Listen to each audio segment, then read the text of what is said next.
жарыс күні негізі мен таңертең оянған кезде сол жарыс күресетін күні бір сондай бір өзіме алдыма мақсат қойдым.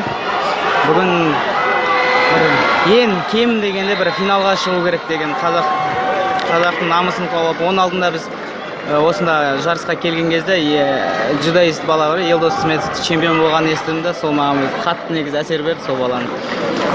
Соның бір ерлігін қайталағым келіп, мен де негізі алтыннан алқа тақым келіп еді қатты. Бірақ өкінішке орай ұтылып қалдым. Жарыстан кейін сол бала кәріс балуаны мен екінші рет ұтылып тұрмын.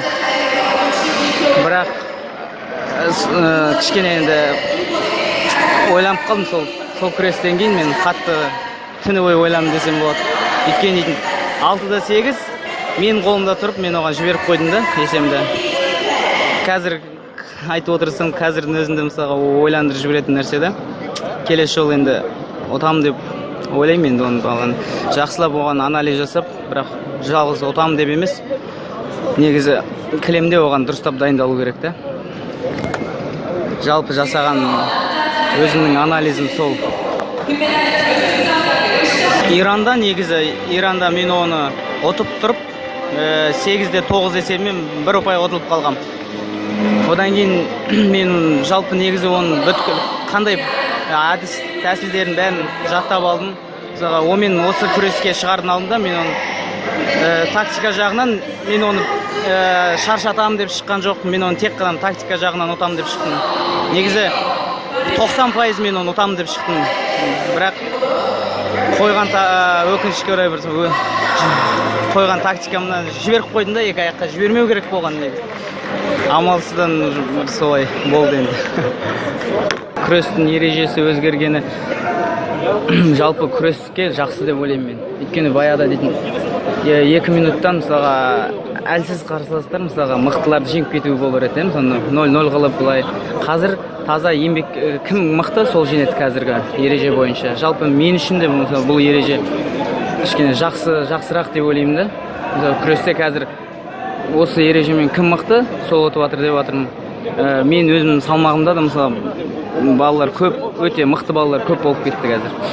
Және де күрестің 90% мысалға ережесі өзгергеннен кейін тек қана функциональный күрес болып кетті да.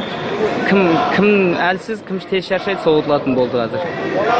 Сондықтан бірақ бағыт бар деп ойлаймын мен күреске дайында ұту үшін.